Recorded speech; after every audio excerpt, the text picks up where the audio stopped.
Assalamualaikum warahmatullahi wabarakatuh. Waalaikumsalam warahmatullahi. Jumpa ketemu kembali bersama Ngopi Home.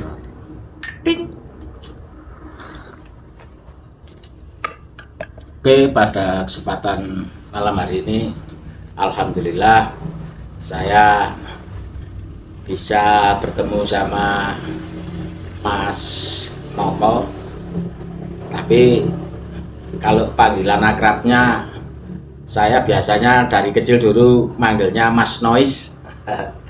Jadi malam hari ini kita akan mencoba menceritakan sedikit sejarah ya. Sejarah itu kebetulan dialami sendiri oleh mbahnya Mas Noise. Jadi kira-kira apa saja tentang sejarah kakeknya Mas Noise, nanti kita akan coba berbincang-bincang atau mengulang sejarah.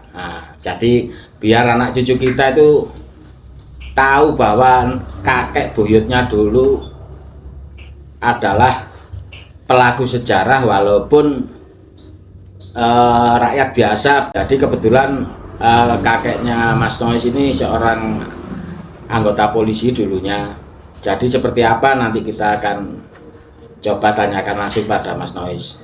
Sebelumnya terima kasih bagi yang sedulur-sedulur yang sudah subscribe. Semoga akan membuat kita semangat untuk membuat video-video berikutnya. Bagi yang belum subscribe, silakan Anda subscribe, share, like, dan komennya. Baik, langsung saja kita bertanya-tanya pada Mas Noise. Assalamualaikum Mas. Waalaikumsalam warahmatullahi wabarakatuh. Malam hari ini kira-kira apa yang bisa diceritakan tentang sejarah, perjuangan, dan sejarahnya Mbak kakeknya Mas Noise? Baik, terima kasih.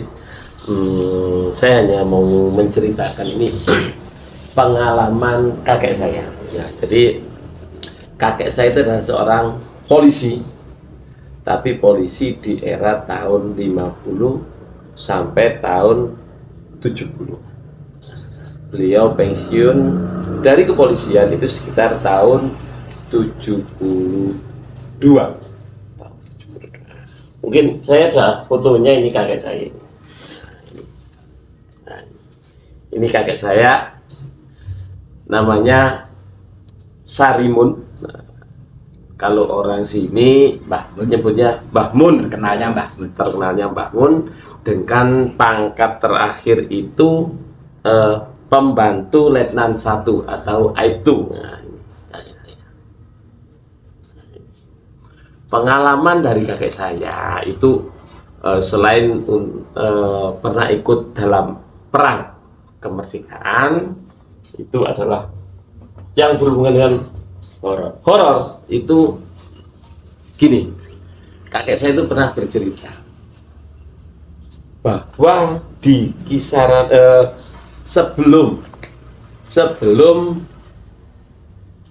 Kecamatan Ngajum, kita kan di Kecamatan Ngajum itu dipisah dengan Kecamatan Wonosari. Dulu jadi satu ya. Dulu jadi satu. Kecamatan Ngajum dan Wonosari itu dulurku dulu jadi satu kecamatan, ikut Ngajum semua. Sekarang sudah dipisah. Nah, itu sebagai seorang anggota polisi itu kakek saya itu pernah ditugaskan di PTPN 23 di Banglang. Jadi PTPN 23 itu perkebunan kopi di Desa Banglang. Dulu ikut Kecamatan Ngajum, tapi sekarang ikut di Kecamatan Wonosari.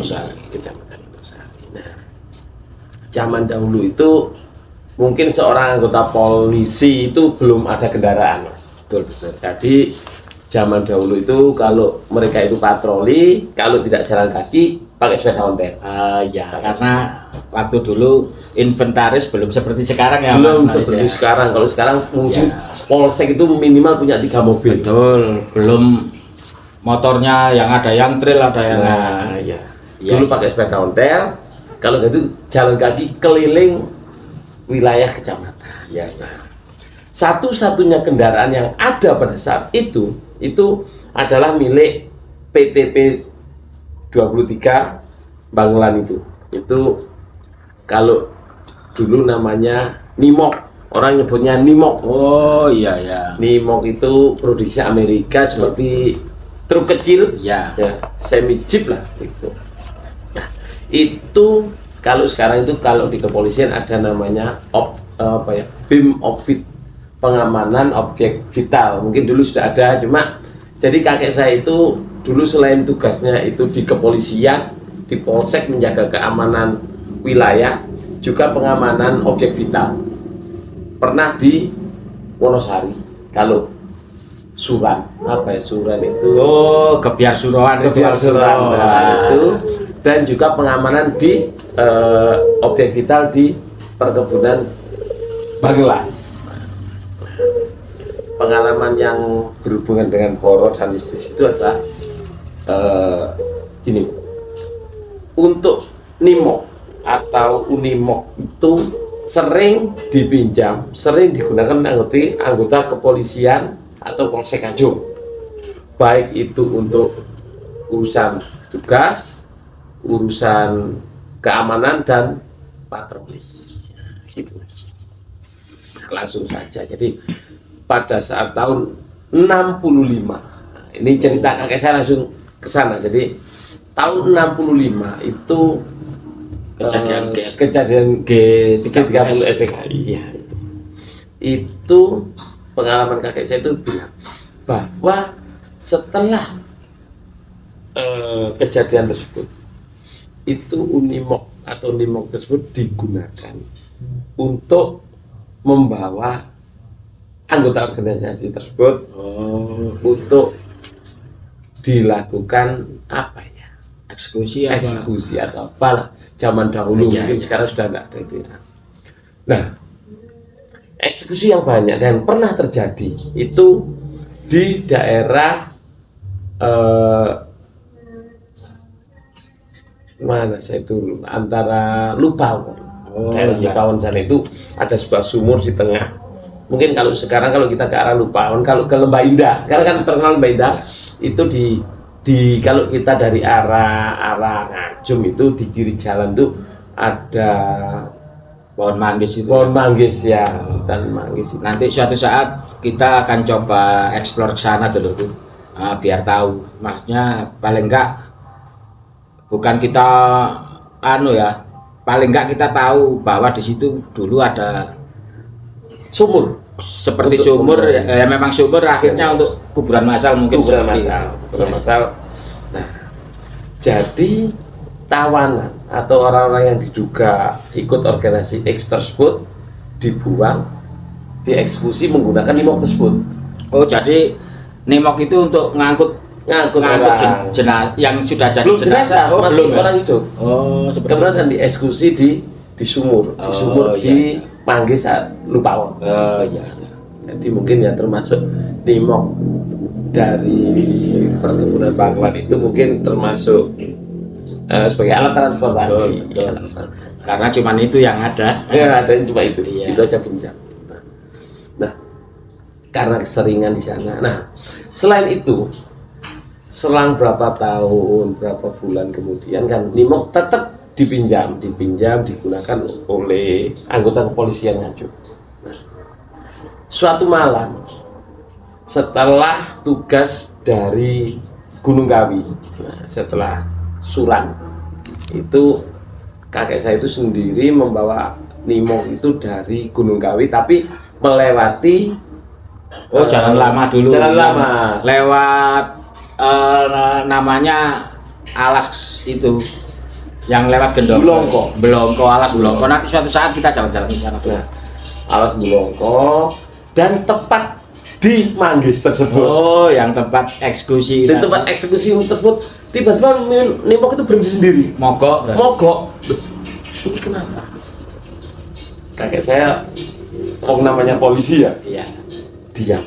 Apa yang terjadi? Kemudian berpikir, di starter nggak bisa, listrik bisa, lampu bisa. Nah. Kemudian, Tapi masih waktu itu Mbah Mun masih belum berpikir tentang mistis atau horor paling berpikir secara logika dulu ya. Iya, mesin dilihat tidak ada masalah. Nah, kemudian setelah bingung, tanpa sengaja itu menoleh ke arah kanan, kan dari arah atas. Iya betul. Loh, ini manggis.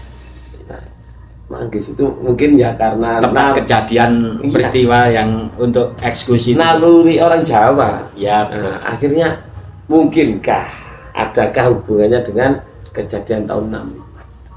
Akhirnya apa yang terjadi? Tanpa malu, kakek saya itu mengencingi empat Rodanya ban itu ya. Iya, 4 roda itu dikencingi semua. Ya. Kemudian tanpa disangka-sangka dihidupkan, hidup Nimok itu. Jadi Nimok itu hidup lagi. Jadi ya roda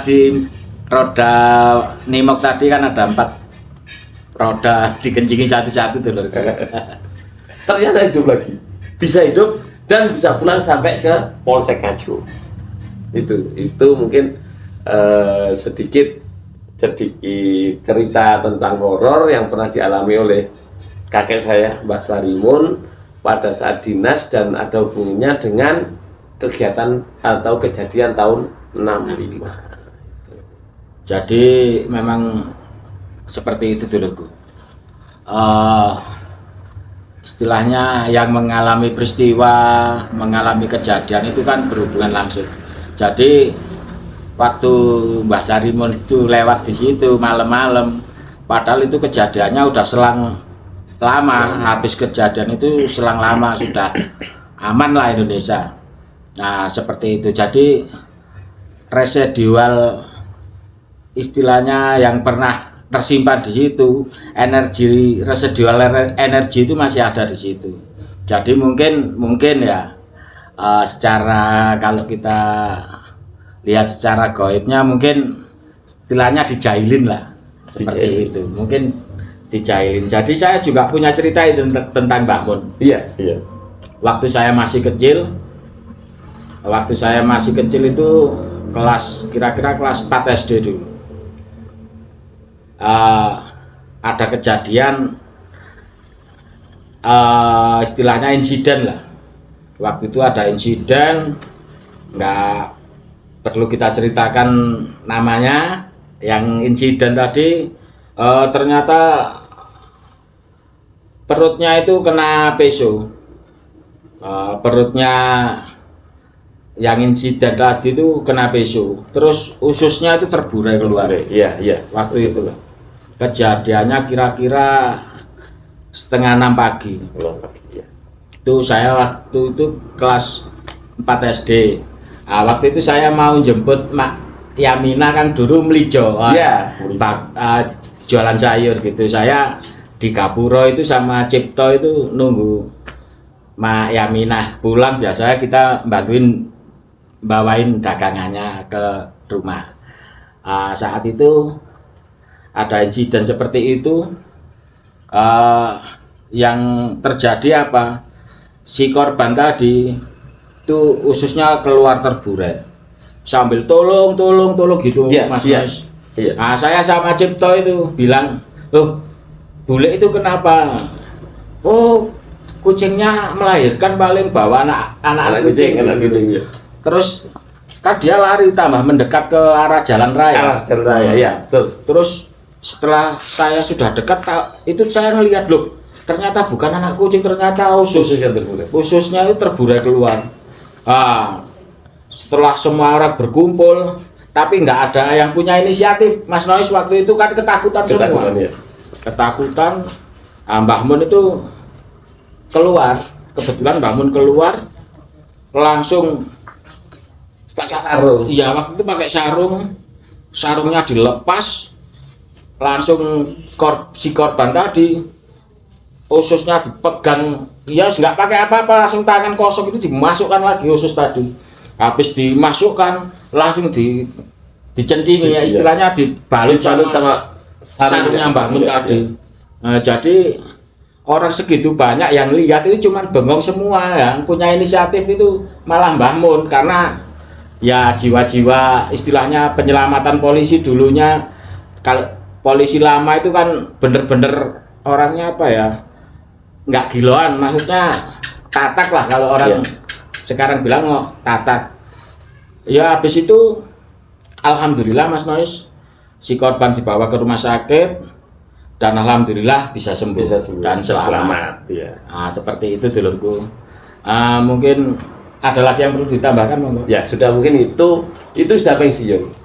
Sudah pensiun kita. Ya, jadi Mbah Mun itu dari cerita-cerita orang sepuh-sepuh dulu itu polisi paling sabar. Ada temennya Mbah Mun juga, ada Mbak Sidik, Mbah Mun, itu polisi sabar-sabar semua. Maksudnya kayak bukan polisi. Kalau orang setelah pensiun itu, kalau orang awam nggak tahu kalau Mbah Mun itu pensiunan polisi, karena orangnya low profile, sabar gitu.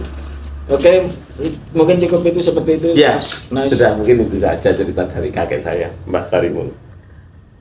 Baiklah, saudaraku, mungkin itu cerita kisah lama, tapi masih namanya cucu ya, masih ingat juga pernah diceritain waktu itu sama kakeknya. Jadi horor itu mulai dulu sampai sekarang itu ada, cuman kita ambil hikmahnya. Kita nggak perlu takut, nggak perlu apa sama mistis sama horor, karena kita mungkin diciptakan lebih sempurna. Jadi mungkin cukup seperti itu. Ada kurang lebihnya kita berdua mohon maaf, dan jangan lupa subscribe-nya, like, komen, dan share, dan tekan tombol loncengnya. Mungkin seperti itu Mas Nois. Ya. Akhirnya wassalamualaikum warahmatullahi wabarakatuh. Waalaikumsalam.